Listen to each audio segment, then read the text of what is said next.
ஒரு மலையின் புனிதத்தை இஸ்லாமியன் என்ற போர்வையில மதக்கலவரத்தை தூண்டுவதற்கு பாராளுமன்றத்தின் ஒரு எம்பியே முன்னின்று செய்வாரையானால் அந்த மாதிரி நபர்களை செருப்பை கலட்டி அடிக்கிறதுல தப்பு இல்லைன்னு நான் பேசின மாதிரி அவரை நேர பார்க்க முடியல. பார்த்திருந்தா நேரிலே செருப்பில் அடிச்சிருப்பேன்.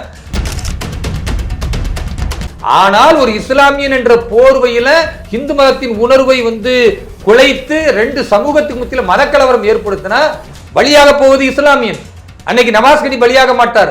அன்னைக்கு இதுக்கு குரல் கொடுக்கிற அப்துல் சமதோ ஜவாஹிருல்லாவோ பலியாக மாட்டார். இஸ்லாமியர்களாக நான் தானே இந்த கட்சியினுடைய தேசிய செயலாளராக இருக்கேன். ஒரே ஒரு வேலூர் இப்ராஹிம் மட்டும் தான் தொடர்ந்து 1000 வேலூர் இப்ராஹிம் இருக்காங்க. ஒரு வேலூர் இப்ராஹிமே நீங்கள் தொடர்ந்து கைது செய்கிறீர்கள். இந்த 5 வருஷத்துல ஏறக்குறைய 150 கைதுகளை நான் சந்திச்சிருக்கிறேன். அறுக்க போறோம்னு சொல்லி ஒரு போராட்டம் மாதிரி. அதுக்கு முன்னாடி அவங்கள அலோவ் பண்ணல காவல்துறை. இந்த பிரச்சனை எப்போ வெடிக்குதுன்னா, முதல்ல ஒரு நபர் வராரு, நான் அவரால் தான் பிரச்சனை வெடிக்குது. நான் ஆடு அறுக்க போறேன், மேல தூக்கிட்டு போறாரு.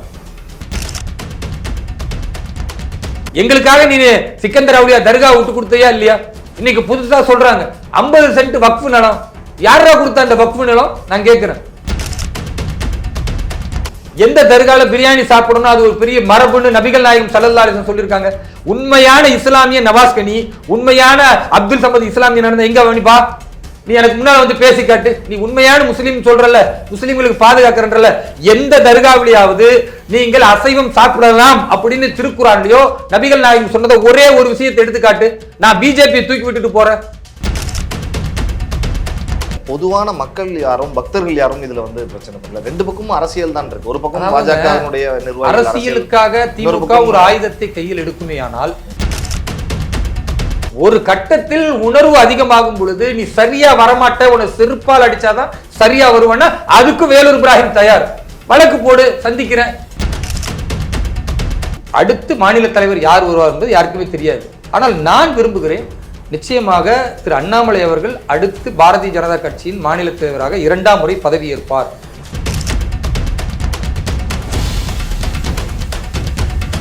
ஜாம்பவான் நேயர்களுக்கு பிரபாகரனின் அன்பு வணக்கம். இன்றைய அரசியல் அரங்கம் நிகழ்ச்சியில் நம்மோடு இணைந்திருக்கக்கூடிய சிறப்பு விருந்தினர் பாரதிய ஜனதா கட்சியினுடைய தேசிய சிறுபான்மை பிரிவு செயலாளர் திரு வேலூர் இப்ராஹிம் அவர்கள். வணக்கம் சார். நன்றி, வாழ்க வளமுடன். முதல்ல உங்களுக்கு நான் பிறந்தநாள் வாழ்த்துக்கள் சொல்றேன் சார். பிறந்தநாள் வாழ்த்துக்கள் ஜாம்பவான் நேயர்கள் சார்பாகவும் என்னுடைய சார்பாகவும். நன்றி, மிக்க மகிழ்ச்சி சார். பல விஷயங்கள், ஒரு மகிழ்ச்சியான நாள்ல உங்களுக்கு ஒரு வருத்தமான சம்பவம் அப்படின்னு சொல்லலாம் நான் நினைக்கிறேன். பிறந்தநாள் அதுவுமா 2 நாட்களுக்கு முன்னாடி நீங்க திருப்பரங்குன்றம் மலைக்கு போயிருந்தீங்க. அங்கேயே தடுத்து நிறுத்தப்பட்டு ஒரு ஒரு சலசலப்பு ஏற்பட்டது. நீங்க வாக்குவாதம் செஞ்சதும் எங்களால ஊடகங்கள்ல பார்க்க முடிந்தது. என்ன சார், தொடர்ந்து திருப்பரங்குன்றம் மலைக்கும் உங்களுக்கும் ஒரு பிரச்சனை இருந்துகிட்டே இருக்கு? தொடர்ந்துலாம் பிரச்சனை கிடையாது. இயல்பா அந்த திருப்பரங்குன்றம் மலை என்பது முருகன் மலை என்று கடந்த 2000 ஆண்டுகளாக இந்துக்களால் வழிபடக்கூடிய ஒரு புண்ணிய ஸ்தலம். அது அங்கு முருகனுடைய அறுபடை வீட்டின் முதல் படை வீடு இருக்கு. மேலே காசி விஸ்வநாதர் கோவில் இருக்கு. இன்னொரு பகுதியில் ஒரு 200 ஆண்டுகளுக்கு முன்னால் ஒரு இஸ்லாமிய பெரியவர் சிக்கந்தர் அவுலியா என்கிற மதிக்கக்கூடிய ஒரு நபர் இறந்து போயிடுறாரு. அவரை மேலே கொண்டு போய் அடக்கம் பண்ணுறாங்க. அதை அன்றைய இந்துக்கள் பெருந்தன்மையை விட்டு கொடுக்குறாங்க. நம்ம சகோதரர்கள் தானே இஸ்லாமியர்கள், அவருடைய முன்னோர்களுமே இந்துக்கள் தானே, அதனால் எல்லோரும் ஒரு நல்லிணக்கமாக இருக்கும்போது சரி ரைட் நீங்கள் அந்த பக்கம் அவரை வச்சு வழிபாடு செஞ்சுக்கிங்க அப்படின்னு ஒரு தர்கா அதை அனுமதிக்கிறாங்க. அது கட்டப்பட்டு அப்படியே ஒரு நல்லிணக்கமாக தான் இருந்தது.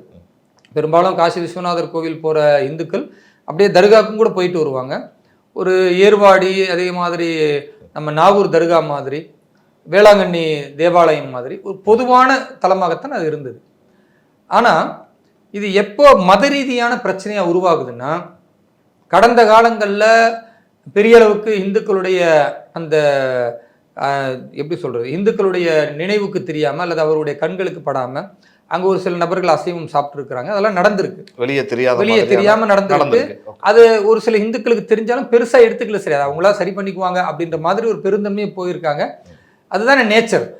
அந்த அடிப்படையில் இருக்கும் பொழுது இப்போ தேர்தல் 2026 வருது. திமுக மிகப்பெரிய தோல்வியை சந்திக்குமோ என்கிற அச்சம் அவர்களுக்கு இருக்கு. ஏன்னா ஊழல்ல கரைபடிந்தவர்கள் என்று இன்னைக்கு மக்களால் வெளிப்படுத்தப்பட்டு விட்டது. சொன்ன வாக்குறுதிகளை நிறைவேற்றலை, மக்களுக்கு எந்தவித நன்மையும் செய்யலை. எல்லா திட்டங்களும் மத்திய அரசின் திட்டங்களை ஸ்டிக்கர் ஒட்டி இங்கே பண்ணுறாங்க. அதே மாதிரி டங்ஸ்டன் சுரங்கத்திலிருந்து மற்ற இதற்கு முன்னால் இருக்கக்கூடிய என்னென்ன ஒப்பந்தம் போட்டார்களோ, அப்போ அந்த மீத்தேன் ஈத்தேனுக்கான ஒப்பந்தம் எல்லாமே இவர்கள் தெரிந்து போட்டுவிட்டு பிறகு எங்களுக்கு தெரியாது என்ற மக்கள் எதிர்ப்பால நாடகம் ஆடுவது. இது அப்படியே நம்ம தொடர்ந்து பார்க்கும் பொழுது மக்கள் வெறுப்பில் இருக்காங்க திமுக மேல. இந்த ஆட்சியை மாற்ற வேண்டும் என்று நினைக்கிறார்கள். அதற்கு பாரதிய ஜனதா கட்சி தான் சரியான மாற்று என்றும் முடிவு செய்கிறாங்க. இந்த முடிவு தெளிவாக உளவுத்துறையின் மூலமாக திரு ஸ்டாலின் அவர்கள் முதல்வராக இருக்காரு, அவருக்கு போகுது. என்ன பண்றது? வழக்கம் போல ஒரு விஷயத்தை கையில் எடுக்கணும், இஸ்லாமிய மக்களை அச்சமூட்டணும். இதே மாதிரி மதவாதிகள் இவர்கள் வந்துடக்கூடாது, பிஜேபி வந்துட்டா முஸ்லீம்களுக்கு ஆபத்துன்ட்டு இதே பழைய பல்லவியை பாடணும். பழைய பல்லவியை பாடினா முஸ்லீம்கள் இப்போ உஷாரா இருக்கிறாங்க. ஏன்னா 10 வருஷம் மோடி அவர்களுடைய ஆட்சியை பார்த்துட்டாங்க, ஒரு பிரச்சனையும் கிடையாது. தமிழகத்தில் வியாபாரம் செய்கிறவர் வியாபாரம் செய்கிறாரு, நல்லபடியாக தொழில் செய்து பிழைக்கக்கூடியவர், ஒவ்வொருத்தரும் அவங்க தொழிலில் சிறப்பாக தான் இருக்கிறாங்க. அப்போ இந்த கதை பழிக்காது என்பதற்காக புதுசாக ஒரு சென்சிட்டிவ் இஷ்யூவை உருவாக்கணும் அப்படின்னு ஒரு சில தீய சக்திகள் திட்டமிடுகிறார்கள். இப்போ இஸ்லாமியர்களை தூண்டி விடணும்னா என்ன பண்ணுறது? அந்த தமுமுக, எஸ்டிபிஐ, விசிக இவர்கள் தானே வந்து இஸ்லாமியர்களை தூண்டக்கூடிய ஆயுதமாக இன்றைக்கு இருக்கிறாங்க. அவர்களை வைத்து அந்த சிக்கந்தர் அவுலியா தர்கா என்பதில் வெளிப்படையாக நாங்கள் பிரியாணி சாப்பிட போகிறோம், அந்த ஆட்டை அறுக்க போகிறோம்னு சொல்லி கழுத்தில் ஆடை போட்டுக்கிட்டு அறுக்க போறோம்னு சொல்லி ஒரு போராட்டம் மாதிரி. அதுக்கு முன்னாடி அவங்கள அலோவ் பண்ணல காவல்துறை. இந்த பிரச்சனை எப்போ வெடிக்குதுன்னா, முதல்ல ஒரு நபர் வராரு, நான் அவரால் தான் பிரச்சனை வெடிக்குது. நான் ஆடு அறுக்க போறேன்னு மேலே தூக்கிட்டு போறாரு. நல்லா நீங்க புரிஞ்சுக்கணும். அதை காவல்துறை முதல்ல தடுப்பதற்கான அங்கே உள்ள ஹிந்துக்கள் சொல்றாங்க, என்னங்க இப்படி ஆடு அறுத்துட்டு வந்து அறுக்கிறோன்னு சொன்னீங்களே, எப்படி அது முடியும்? கார்த்திகை மாதம் புனிதமிக்க மாதங்கள்லாம் இருக்குது, நாங்கள் வழிபாடு செய்கிற இடம், இந்த மலையை வந்து அசைவம் சார்ந்த எந்த விஷயங்களையும் ஏற்றுக்கொள்ள மாட்டோம். ஏன்னா இது சைவ ஒரு ஒவ்வொரு கோவில்களுக்கும் ஒவ்வொரு தனி ஒவ்வொரு ஆகமும் ஒரு மரபு இருக்கு. பொதுவாக அறுபடை வீடை பொறுத்த வரைக்கும் சைவம் சார்ந்து தான் இருப்பாங்க, அசைவம் சாப்பிட்டு இந்துக்களே மேலே போக மாட்டாங்க. பாண்டி கோவிலுக்கும் முனியாண்டி கோவிலுக்கும் கறி சாப்பிட்டு போகிறவங்க அல்லது அங்கே போய் கறி சாப்பிடக்கூடியவர்கள் கூட முருகர் கோவில் இங்கே வரும் பொழுது அந்த மரபை பின்பற்றுவாங்க. இப்போ மரபை உடை தெரியக்கூடாதுன்னு தடுக்கிறாங்க. மீண்டும் அது பிரச்சனையாக வரும்பொழுது அங்கே காவல்துறை வருது, இல்லை அனுமதிக்க மாட்டோம், அறுத்து சாப்பிட அனுமதிக்க மாட்டோம்னு தடுக்கிறாங்க. பிறகு இது உரிமையாக இதை போராடணும் அப்படின்ட்டு தான் இங்கே இருக்கக்கூடிய இஸ்லாமியர்களை தூண்டிவிட்டு எஸ்டிபிஐ போன்ற பயங்கரவாத சக்திகளும் அதே மாதிரி தமுமுக போன்ற பிரிவினை சாதி சக்திகள் இவங்க ரெண்டையும் தூக்கி பிடிக்கிற விடுதலை சிறுத்தை மாதிரியான ஒரு அபாயகரமான கட்சி இவர்கள் எல்லாருமே சேர்ந்து போராட்டம் நடத்துவது, மக்களை தூண்டி விடுவது, இது பெருசாக வளரும் பொழுது இயல்பாக இந்துக்கள் தங்களுடைய உணர்வுகளை பாதுகாக்கிற அந்த விஷயங்களில் கொஞ்சம் தமிழகத்தில் குறைவு தான். ஆனால் இந்து இயக்கங்களாக இருக்கக்கூடியவர்கள், குறிப்பாக பாரதிய ஜனதா கட்சியில் உள்ள நபர்கள், இவங்கெல்லாம் என்ன பண்ணுறாங்கன்னா, அது எப்படி ஒரு புனிதமிக்க மலையை அந்த புனிதத்தை கெடுப்பதற்கு சில பேர் முயன்றால் பார்த்து கொண்டு இருக்க முடியும், நம்ம நம்முடைய உரிமைக்காக போராடணும்னா அவங்க காவல்துறைக்கு அழுத்தம் கொடுக்குறாங்க. நாங்கள் வந்து அசைவத்தை எப்படி ஏற்றுக்கொள்ள முடியும், மலையின் புனிதம்னு ஒன்று இருக்குது, நாங்கள் சுற்றி கிரிவலம் வரோம், அப்போ அது புனிதமிக்க மலைன்னு நாங்கள் நம்புகிறோம், எங்கள் நம்பிக்கையை வந்து கெடுக்கிற விதமாக ஒரு சில இஸ்லாமிய அமைப்புகளும் ஒரு சில இஸ்லாமியர்களும் செய்கிறாங்க, ஏற்றுக்கொள்ள முடியாதுன்னு ரெண்டு பக்கமும் இப்போ பிரச்சனை வருது. பொதுவான மக்கள் யாரும் பக்தர்கள் யாரும் இதில் வந்து பிரச்சனை பண்ணல, ரெண்டு பக்கமும் அரசியல் தான் இருக்கு. ஒரு பக்கம் பாஜகவினுடைய அரசியலுக்காக திமுக ஒரு ஆயுதத்தை கையில் எடுக்குமே, ஆனால் அதற்கு மாற்றாக இயல்பா எதிர் பொசிஷன்ல யார் இருக்காங்களோ அவங்களும் அதை கையில் எடுக்கத்தானே செய்வாங்க. அப்ப நீங்க அரசியலுக்காக புனிதத்தை குலைக்க நினைத்தால் அதே அரசியல் கட்சி அந்த புனிதத்தை பாதுகாக்க நினைப்பதில் என்ன தவறு? அவங்க ஏதாவது தப்பு செஞ்சிருந்தா நீங்க சொல்லலாம். நீங்க தவறு செய்வதை தடுப்பது ஒரு அரசியல் கட்சியினுடைய செயல் தானே. அதுவும் பாரதிய ஜனதா கட்சி போன்ற ஆன்மீக நம்பிக்கை உள்ளவர்கள் செஞ்சுதானே ஆகணும். திமுக மாதிரி கடவுள் மறுப்பு காட்டும் பிராண்டிகளுடைய கொள்கை கூட்டம் கிடையாது இல்லையா பாஜக. நாங்கள் எல்லாம் கடவுள் நம்பிக்கை உள்ளவங்க. நம்பிக்கையில இறைவனுக்கு பேர் மாற்றி வச்சுக்கலாம், சிவன் சொல்லலாம், அல்லான்னு சொல்லலாம், கர்த்தர்னு சொல்லலாம். பட் நாங்கள் எல்லாருமே ஆன்மீக நம்பிக்கை உள்ளவர்கள். எங்கள்கிட்ட அதுல ஒன்றுபட்டு தானே ஒத்த கருத்தில் இருக்கும். இல்லை கட்சி இருந்தாலும் நீங்கள் சொல்ற மாதிரி கடவுள் நம்பிக்கை மத நம்பிக்கை அப்படிங்கிறப்போ வேலூர் இப்ராஹிம் அவர்கள் சிக்கந்தர் தர்காவின் பக்கம் தானே நிற்க வேணும். ஆனால் அவர் இந்த பக்கம் அரசியலுக்காக அந்த பக்கம் நிற்கிறது அப்படிங்கிறது நியாயமான்னு கேட்குறேன். தவறுங்க நீங்க பேசுறது. வேலூர் இப்ராஹிம் என்றால் சிக்கந்தர் தர்கா பக்கம் நிற்கணும் என்பதை என்னால் ஏற்றுக்கொள்ள முடியல. இஸ்லாமியர் என்றால் எவ்வளவு அநீதிகளை இஸ்லாமியர்கள் செய்தாலும் தவறு செய்தாலும் நீ இஸ்லாமியன் என்பதற்காக இஸ்லாமியர்கள் கூட இருந்தா அது நடுநிலையும் கிடையாது, அது நேர்மையான போக்கும் கிடையாது. உங்களை தவிர வேற யாரும் வரமாட்டாங்களே, அதானே நான் கேட்குறேன். நீங்க மட்டும் தான் அந்த விஷயத்தை செஞ்சுக்கிட்டு இருக்கீங்க. உங்களை தவிர மற்ற இஸ்லாமியர்கள் யாரும் அங்கே வந்து நின்று போராடினதாக குரல் கொடுத்ததாக தெரியலையே, உங்க கட்சியிலே இல்லையேன்னு கேட்குறேன். எங்க கட்சியில நிறைய பேர் வந்திருக்கிறாங்க. திரு ஹெச் ராஜா அவர்கள் மாநில செயலாளர், தேசிய செயலாளர், அவர் வந்து பார்த்துட்டு அவர் வந்து இது தவறுன்னு சொல்லி இருக்கிறார். இஸ்லாமியராக இருந்து யார் வந்திருக்காங்கன்னு கேட்கிறேன். இஸ்லாமியர்களாக நான் தானே இந்த கட்சியினுடைய தேசிய செயலாளராக இருக்கேன். ஒரே ஒரு வேலூர் இப்ராஹிம் மட்டும் தான் தொடர்ந்து 1000 வேலூர் இப்ராஹிம் இருக்காங்க. ஒரு வேலூர் இப்ராஹிமே நீங்கள் தொடர்ந்து கைது செய்கிறீர்கள். இந்த 5 வருஷத்துல ஏறக்குறைய 150 கைதுகளை நான் சந்திச்சிருக்கிறேன். அப்ப மற்றவர்கள் இப்படி முன் வர்றதுக்கு கொஞ்சம் அச்சப்படுறாங்க. அல்லது அவர் யார் வந்தாலும் நான் கல்யாணத்துக்கு புறக்கணிப்போம், அதே மாதிரி அவர் இறந்து போய்விட்டால் அவரை அடக்கம் செய்ய மாட்டோம், ஜமாத்திலிருந்து நாங்கள் சந்தா கொடுக்க மாட்டோம், இப்படி பல்வேறு நெருக்கடிகள் இருக்கும் பொழுது பாரதிய ஜனதா கட்சியில் இருக்கிற இஸ்லாமியர்கள் கூட கொஞ்சம் பயந்த நிலையில வெளியே காட்டிக்காம இருக்கிறாங்க. அது ஒரு நெருக்கடி இருக்கத்தான் செய்யுது. ஆனால் அதை யார் உடைக்கிறது?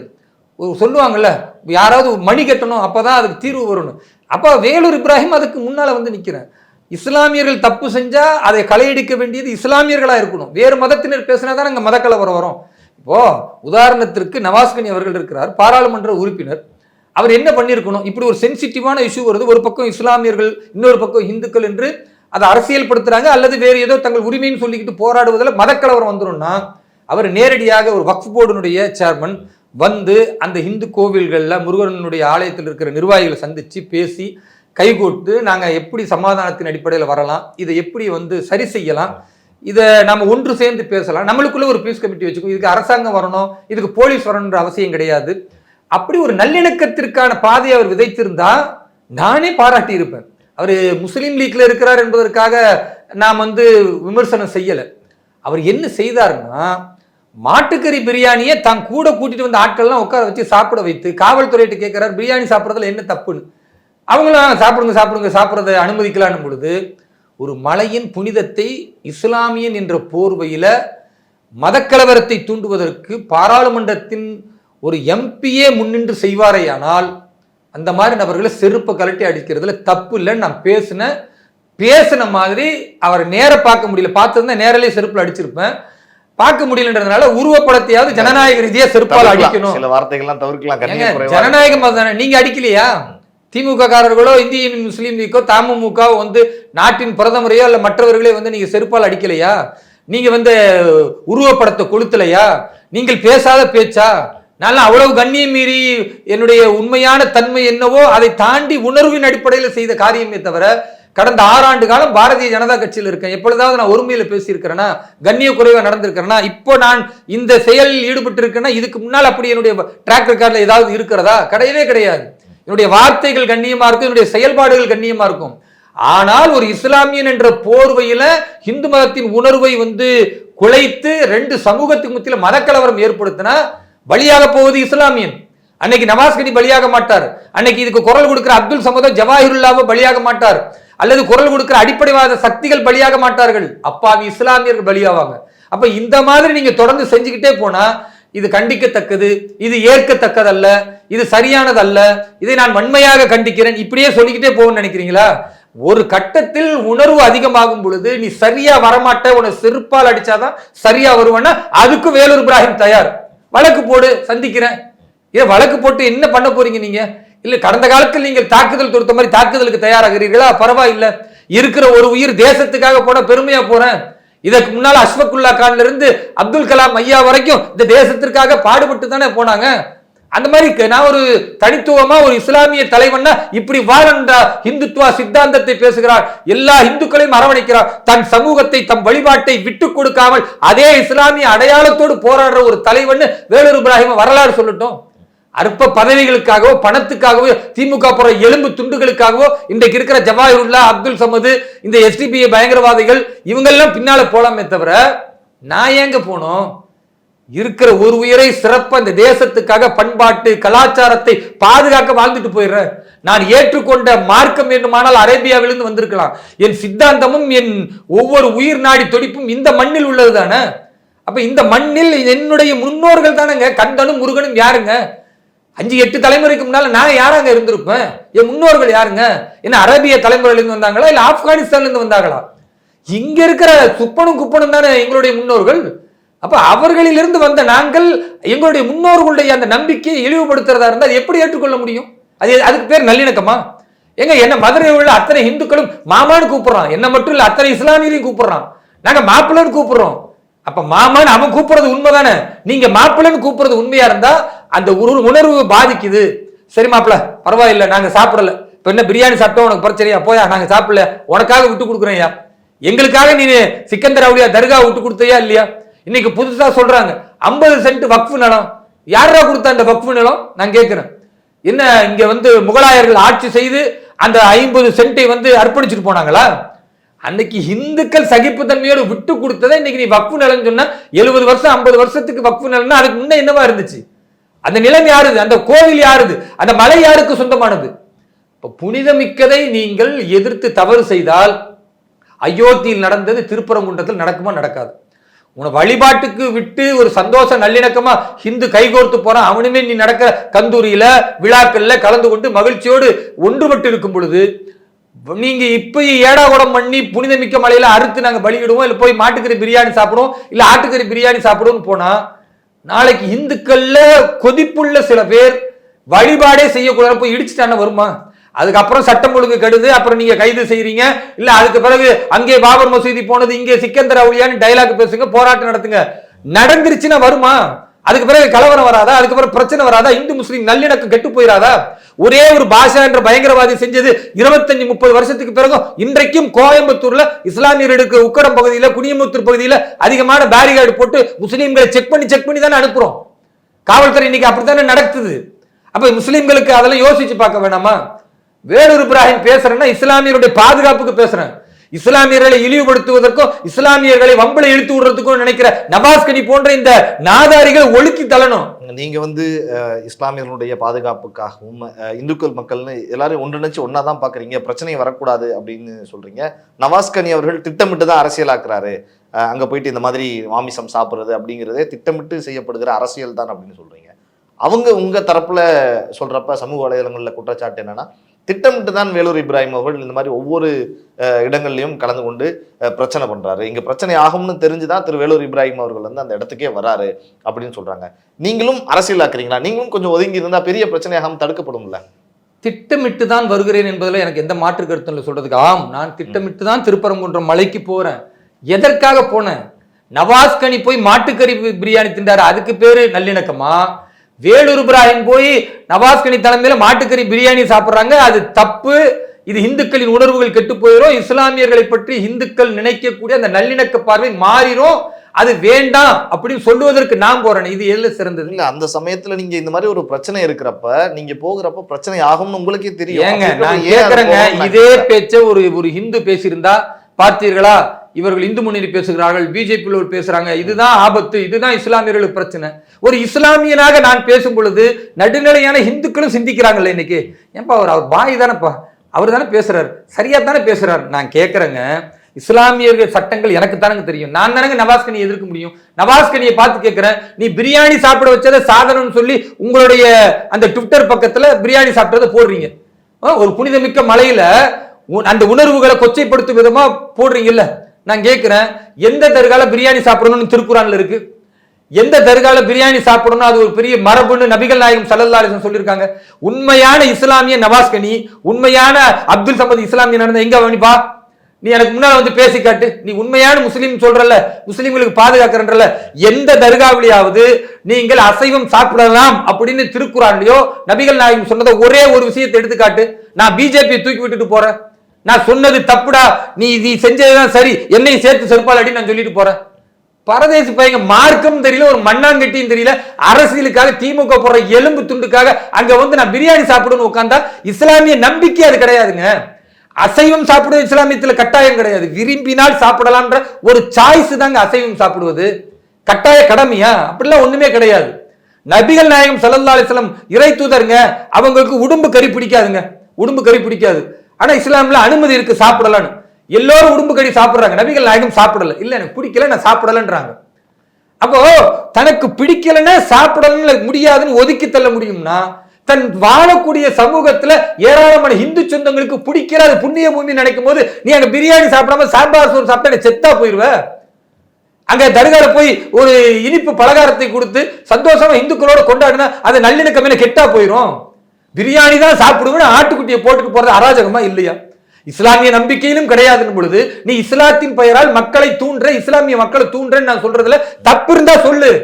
நீ அது தவறுன்னு சொல்லி என்ன செருப்பு கழட்டி அடி, நான் வாங்கிக்கிறேன்.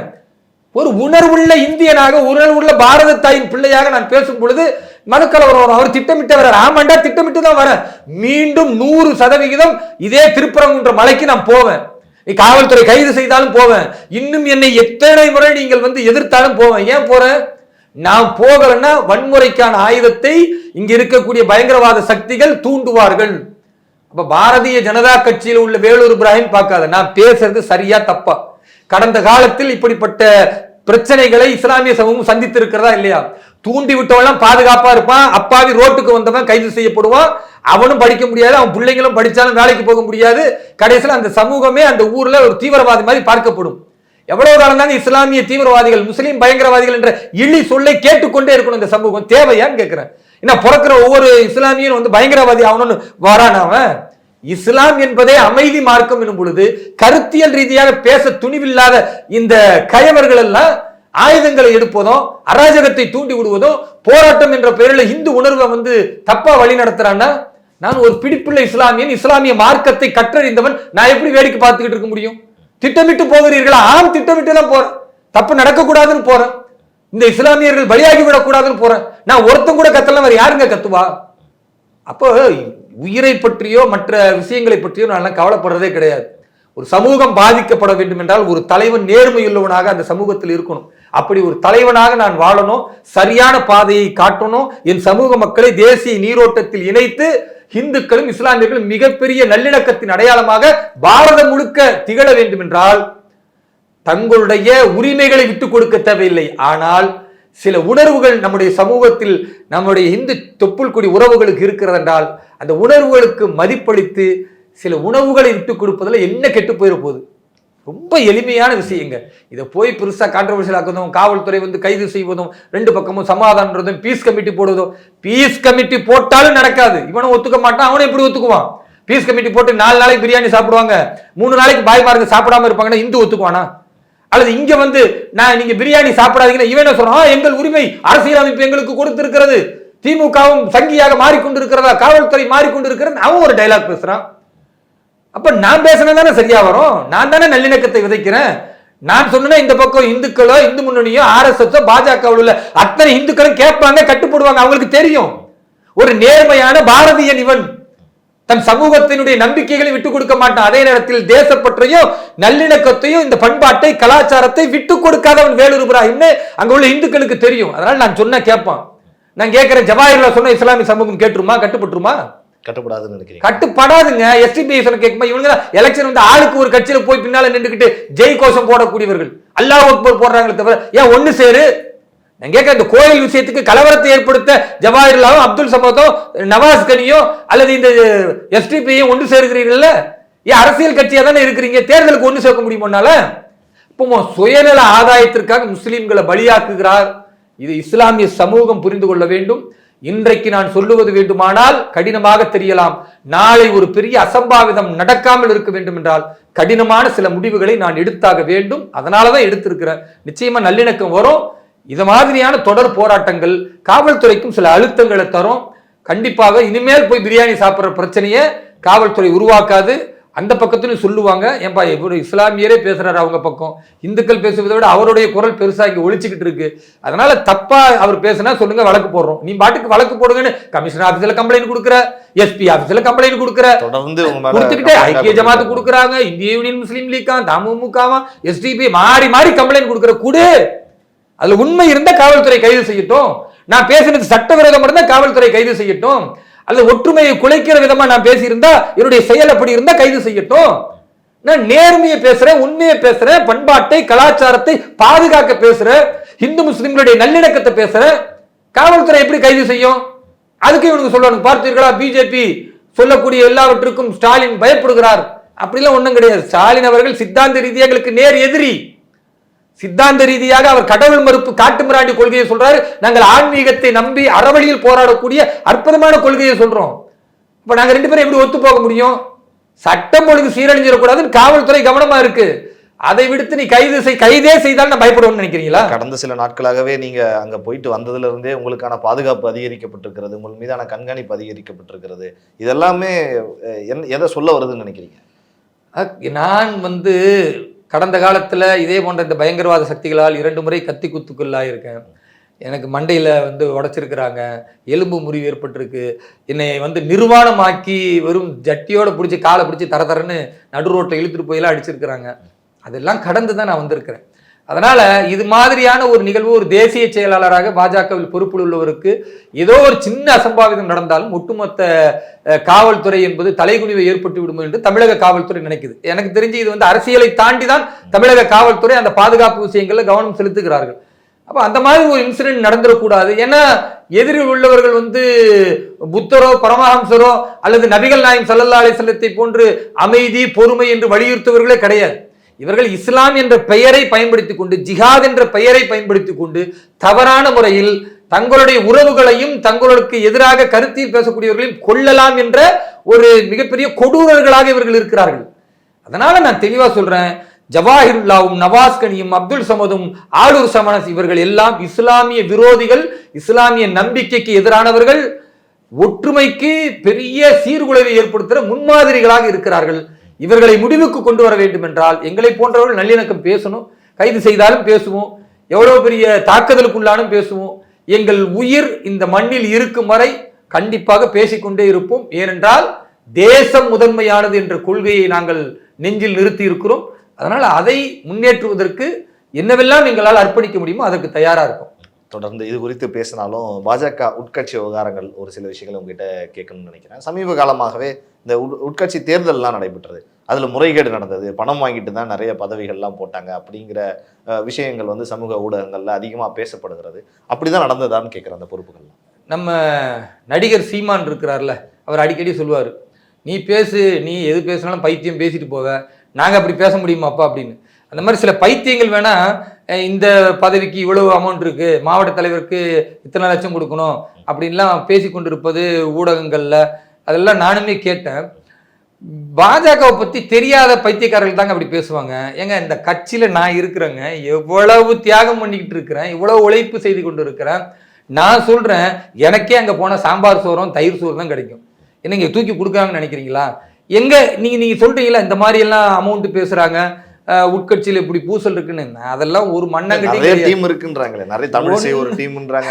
நாகேந்திரன் சார் டீம் இருப்பது ஜனநாயகங்க. அதாவதுங்க ஒரு பதவி தான், ஒரு தலைவர் பதவி தான் இருக்கு, அது 10 பேர் போட்டியிடலாம், அதற்கு முயற்சி செய்யலாம், அது ஜனநாயகம். அது தனக்கு தகுதி இருக்குன்னு நினைத்தா யார் வேண்டுமானாலும் அதற்கு முயற்சி செய்யலாம். வேலூர் இப்ராஹிமுக்கு கூட எனக்கு தகுதி இருக்கு, நான் இத்தனை ஆண்டுகள் இருந்திருக்கிறேன், நான் மாநில தலைவர் ஆகணும்னு நினைச்சேன்னா தாராளமாக நானுமே கூட அதற்கு முயற்சி செய்யலாம். அதுக்கு பேர் வந்து போராமையோ அல்லது கட்சியினுடைய உட்கட்சி பூசலோ சொல்லக்கூடாது. அது வந்து தகுதிக்காக தன்னுடைய இந்த கட்சி பதவியில நான் வரணும் என்பதற்காக போராடுவது. அது ஜனநாயக அமைப்புல பாஜக போன்ற கட்சிகள்ல இருக்கிறது. திமுக அது இருக்காதுல்ல.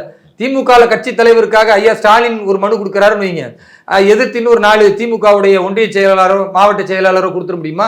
அதோட அவருடைய அத்தியாயம் முடிஞ்சு போயிடும். அப்ப அது வந்து ஒரு குடும்ப கட்சியா, அந்த குடும்பத்துல பிறந்த அப்பம் பாட்டம் பேரம் வரைக்கும் கொள்ளு பேரம் இவன் தான் மாநில தலைவராக வரணும் அல்லது அந்த கட்சிக்கு தலைவராக வரணும்னு எழுதப்படாத விதி வைத்திருக்கிறார்கள். இங்க அப்படிலாம் கிடையாது. நான் சொல்றது என்னன்னா, பாஜகவில் பணம் கொடுக்குறாங்க இல்லை பணம் வாங்குறாங்க அப்படிலாம் சுத்த பொய்யுங்க. இஸ்லாமிய சமூகத்தில் என்ன நம்புறாங்க? வேலூர் இப்ராஹிமை பயன்படுத்தி பாஜக இஸ்லாமியர்களுக்கு எதிராக கொம்பு சிவுகிறது, வேலூர் இப்ராஹிமை பயன்படுத்தி இஸ்லாமியர்களை வந்து எதிர்ப்பதற்கு ஒரு பெரிய திட்டம் எடுக்கிறார்கள், அதுக்காக அவருக்கு கோடிக்கணக்கில் பணம் கொடுத்துருக்குறாங்க, வீடு கொடுத்துருக்கிறார்கள், பதவி கொடுத்துருக்கிறார்கள். ஒரு என்னங்க சொல்றது? இது வரைக்கும் நானும் சொல்றேன், இப்படி யாரெல்லாம் இஸ்லாமிய தலைவர்கள் சொல்றீங்களோ நான் சேலஞ்சு சொல்றேங்க. 10,000 ரூபாய், வெறும் 10,000 ரூபாய் இந்த மீட்டிங் பேச வந்து அவர் ஒரு 10,000 ரூபாய் வாங்குவாரு, ஒரு கூட்டத்துக்கு பேச வெறும் 10,000 ரூபாய் வாங்குவாரு. இல்ல அவருக்கு வீட்டுல சாப்பாடு இல்லைன்னாரு, அங்கேயில 10,000 ரூபாய் வாங்கினாரு, ஏதாவது சொல்லுங்களேன். ஒரு ஆளை கூட்டிட்டு வந்து நிரூபிக்க சொல்லுங்க. பல பேர் பணத்திற்காக தான் வேலூர். ஒரே ஒரு ஆளை நிரூபிச்சுட்டு போயா நிரூபிக்க முடியுமோனால சும்மா பொய்ய சொல்றது. இங்க நான் படுற கஷ்டம் எனக்கு தாங்க தெரியும். ஒவ்வொரு இன்னல்கள், வேதனைகள், துன்பங்கள் எல்லாம் தாண்டி நான் இருப்பதற்கு காரணம் எனக்கு இந்த ஹிந்துத்வா என்கிற சித்தாந்தம் பிடித்திருக்கிறது. ஹிந்துத்வான்னா ஏதோ இந்துக்கள் மட்டும் கொண்டாட வேண்டிய சித்தாந்தம் கிடையாது, பாரதத்தில் உள்ள அத்தனை பேர்களும் கொண்டாட வேண்டிய சித்தாந்தம். இந்த சித்தாந்தம் இருப்பதனாலதான் இங்க இவ்வளோ பெரிய புனிதத்திற்கு எதிராக இஸ்லாமியர்கள் போராடினா கூட பல்ல கடிச்சுக்கிட்டு ஜனநாயக முறையா இந்துக்கள் வந்து இதை எதிர்க்கிறாங்களே தவிர, இதே பாகிஸ்தான் மாதிரி இருக்கிற இடத்துல ஒரு இந்துக்கள் இப்படி போராடணும்னு வச்சுங்க, துப்பாக்கி எடுத்து தீவிரவாதி சுட்டுட்டு போயிடுவான், ஏன் போலீஸ்காரன் சுட்டு காலி பண்ணிடுவான். அதனாலதான் பாத்தீங்கன்னா அங்க பாகிஸ்தான்லயும் ஆப்கானிஸ்தான்லயும் சிறுபான்மை மக்களை வாழ முடியல. எல்லாம் பதறடிச்சு ஒடியாடுறாங்க. அவர்களுக்காக கொண்டு வந்ததுதான் இந்த சிட்டிசன்ஷிப் அமெண்ட்மெண்ட் ஆக்ட், அவர்களுக்காகத்தான் இந்த குடியுரிமையை தந்துகிட்டு இருக்கிறாங்க. அதுலயும் இவனுங்க குழப்பத்தை ஏற்படுத்தினாங்க. அதனால ஒன்று புரிந்து கொள்ளுங்க, இந்த சித்தாந்தம், இந்த சனாதன தர்மம் என்பது மற்ற மதங்களையும் பாதுகாக்கும். மற்ற மதங்கள் சொல்ல போனா வளர்வதற்கு உதவுகிற ஒரே தர்மம் இந்த தர்மம் தாங்க. வேற எந்த நாட்டுல போய் பாகிஸ்தான்ல இந்துக்கள் வளர்ந்துட முடியுமா? ஆப்கானிஸ்தான்ல வளர்ந்துட முடியுமா? இல்ல பக்கத்துல இருக்கிற வங்கதேசத்துல இந்துக்கள் வளர்ந்துட முடியுமா? இருக்கிறவன அடி வாங்குறான். அங்க இருக்கக்கூடிய பண்பட்ட இஸ்லாமியர்கள் வேணா ஒரு சில இந்துக்களை பாதுகாக்கலாமே தவிர வெகுஜன மக்கள் அங்க தீய மனநிலையில் இருக்கிறாங்களா இல்லையா? இங்க அப்படி வெகுஜன மக்கள் இல்லையே. இங்க வெகுஜன மக்கள் இஸ்லாமியரோட நல்லுறவோட தானே இருக்கிறாங்க. ஒரு சில நபர்கள் வேண்டுமானால் அந்த ஹிந்துத்துவா அப்படின்றத தப்பா புரிஞ்சுக்கிட்டு இஸ்லாமியர்களால் இஸ்லாமிய நம்பிக்கையை கொச்சைப்படுத்தி பேசலாமே தவிர பெரும்பான்மை இந்துக்கள் இன்றைக்கும் நல்லிணக்கத்தோடு தான் இருக்கிறாங்க. இப்ப நல்லிணக்கம் தொடர வேண்டும் என்றால் நான் சொல்ற மாதிரி கேட்டா இஸ்லாமிய சமூகம் அது பாதுகாப்பா இருக்கும், எதிர்காலம் நல்லா இருக்கும். அது இல்லாம இந்த அடிப்படைவாத பயங்கரவாத சக்திகளுக்கு பின்னால் போனால் பலியாகி விடுமோ என்ற அச்சம் இருக்கிறது. அதனால திரும்ப திரும்ப அவர்கள் புரிதலுக்கு மீண்டும் முருகன் மலை நோக்கி செல்வேன், அதில் மாற்று கருத்து இல்லை. எனக்கு கிடைத்த ஒரு அதிகாரப்பூர்வமான தகவல்னே சொல்லலாம். ஒரு 2-3 பேர்கிட்ட விசாரிச்சதுல மீண்டும் அண்ணாமலை அவர்கள் தான் பாஜக மாநில தலைவராக வருவார் அப்படிங்கிறதான் பேச்சு அடிபட்டது. அறிவிப்பு நம்ம பேசிக்கிட்டு இருக்க இந்த நேரத்தில் கூட வரலாம்னு நினைக்கிறேன். நீங்க எப்படி பாக்குறீங்க அந்த அறிவிப்பு? பாரதிய ஜனதா கட்சியில தலைவரை தேர்ந்தெடுக்கதா இருக்கட்டும், அல்லது மாவட்ட செயலாளர்களா இருக்கட்டும், எந்த ஒரு நிர்வாகியை தேர்ந்தெடுப்பதா இருந்தாலும் அதுக்கு ஒரு குழு இருப்பாங்க. அவர்களை தாண்டி வேற எங்கேயுமே கசியாது அந்த அதுதான் பெரிய பார்ட்டி வித் டிஃபரண்ட் அப்படின்னு சொல்றாங்க. மூத்த தலைவர்கள் யூகத்தில் பேசலாமே தவிர இந்த கட்சி என்ன முடிவெடுக்கிறது என்பது கடைசி நிமிஷம் அறிவிக்கிற வரைக்கும் யாருக்குமே தெரியாது. அதுதான் பிஜேபியுடைய ஒரு ஸ்பெஷாலிட்டி. அந்த அடிப்படையில் அடுத்து மாநில தலைவர் யார் வருவார் என்பது யாருக்குமே தெரியாது. ஆனால் நான் விரும்புகிறேன், நிச்சயமாக திரு அண்ணாமலை அவர்கள் அடுத்து பாரதிய ஜனதா கட்சியின் மாநில தலைவராக 2ஆம் முறை பதவியேற்பார் நான் நம்புறேன். ஏன்னா அவர் கடந்த காலத்தில் செய்த உழைப்பு, அதன் மூலமாக குக்கிராமங்களிலும் பாஜக வளர்ந்திருக்கிறது. அதே போன்று வாக்கு எண்ணிக்கை சதவீதத்தில் 2 மடங்கு வளர்ந்திருக்கிறது. அதே போன்று அவர் பேசுகிற பேச்சுக்கள் எல்லாமே திமுகவிற்கு எதிராக ஒவ்வொரு புள்ளி விவரங்களோடு பேசுவதை அரசியல் ஆர்வலர்கள் எல்லாருமே இன்னைக்கு விரும்பி பார்க்குறாங்க. அப்பாவி மக்களுக்கும் அவருடைய கருத்து போய் சேர்ந்திருக்கிறது. பாஜகவின் பக்கம், தேசியத்தின் பக்கம் திரும்பக்கூடிய இளைஞர்களை உருவாக்கி இருக்கிறார். இதெல்லாம் ஒரு பெரிய மாற்றம். இந்த மாற்றம் இன்னொரு முறை தொடர வேண்டும் என்றால் திரு அண்ணாமலை அவர்கள் மாநில தலைவராக வரணும். கண்டிப்பாக அவர் வருவார் அப்படின்ற நம்பிக்கை இருக்கு. அப்படி வராவிட்டாலும் பெரிய இழப்பு யாருக்குமே இங்க கிடையாது. ஏன்னா மாநில தலைவர் என்று யார் வந்தாலும் அவருக்கு கட்டுப்பட போற ஒரு காரியகர்த்தனாக நான் எப்படி வேலை செய்ய போறோம் அப்படிதான் எல்லாரும் வேலை செய்வாங்க. கட்டுப்படுதல் என்பது பாஜகவில் மிகச்சிறந்த ஒரு நற்பண்பு இருக்கு. மாநில தலைவர் என்று யார் வந்துட்டாலும் அந்த பதவிக்கு ஒரு மரியாதை இருக்கு. அது எங்கள் வயதில் சின்னவரோ பெருசோ, அவர் நீண்ட ஆண்டுகள் இருந்தாரோ இல்ல குறைந்த ஆண்டுகள் இருந்தாரோ அதை பத்தி கவலைப்பட மாட்டோம். அந்த சீட்டுக்கு ஒரு மரியாதை இருக்கு. அந்த மரியாதைக்கு நாங்க கட்டுப்பட்டு வேலை செய்வோம். அதுதான் எங்களுடைய அடிப்படை விதியாக இருக்கிறது. பர்சனலா ஒவ்வொருவரும் இவர் வந்தா நல்லா இருக்கும்னு நினைப்பாங்க. நான் திரு அண்ணாமலை அவர்களின் கீழே தான் பணி செஞ்சிருக்கிறேன். மாநில தலைவர் திரு டாக்டர் எல் முருகன் அவர்களோடு குறைந்த காலம் தான் பணி செஞ்சேன். அப்படி இருக்கிற அடிப்படையில் இவர் சிறந்ததாக பணி செய்திருக்கிறார் ஒப்பீட்டளவில் எனக்கு தெரிகிறது. மீண்டும் அண்ணாமலை வருவார் என்று நான் நம்புகிறேன். ஒரு பக்கம் ஆளுநர் அவர்கள் RN ரவி அவர்கள் ஒரு கருத்து நேற்று தெரிவித்திருந்தாரு. தலித்துகள் அதிகாரத்திற்கு வரணும் அப்படிங்கிற விஷயத்தை அவர் பதிவு பண்ணியிருந்தார். அதற்கு நேர் எதிராக அந்த கருத்துக்கு பதில் சொல்ற வகையில திமுகவினுடைய சமூக ஊடக பிரிவுகள்ல நம்மளால பார்க்க முடியுது. பாஜக 15 மாநிலங்கள்ல ஆட்சியில் இருக்கு, ஏன் ஒரு முதல்வர் கூட தலித் முதல்வரை கொண்டு வர முடியல அப்படிங்கிற ஒரு கேள்வியை வச்சிருந்தாங்க. இந்த கருத்துக்கு நீங்க எப்படி பாக்குறீங்க? ஆளுநர் சொல்லுகிறார் என்றால் அது அரசியலுக்காக பேசுவதில்லை, எதிர்பார்ப்பு என்பது. அது இப்ப நீங்க சொல்ற மாதிரி திமுகவிற்கு, அதிமுகவிற்கு, பாஜகவிற்குன்னு எடுத்துக்கொள்ளக்கூடாது. அது பொதுவான ஒரு கருத்து. அவர் மாநிலத்தில் எந்த மாநிலத்தில் இருக்கிறாரோ அப்படி ஒரு மாற்றம் வர வேண்டும் என்று நினைக்கிறார். இப்ப பல மாநிலங்களை நீங்கள் எடுத்துக்கொண்டால் பட்டியல் சமூகத்திற்கு கொடுக்கிற முக்கியத்துவம் பாஜக கொடுக்கிறத வேற எந்த கட்சியுமே கொடுப்பது கிடையாது. நீங்க உதாரணத்துக்கு எடுத்த நாட்டின் ஜனாதிபதியாகவே ஒரு பட்டியல் சமூகத்தில் உள்ள ராம்நாத் கோவிந்த் அவர்களை தேர்ந்தெடுத்தார்கள்.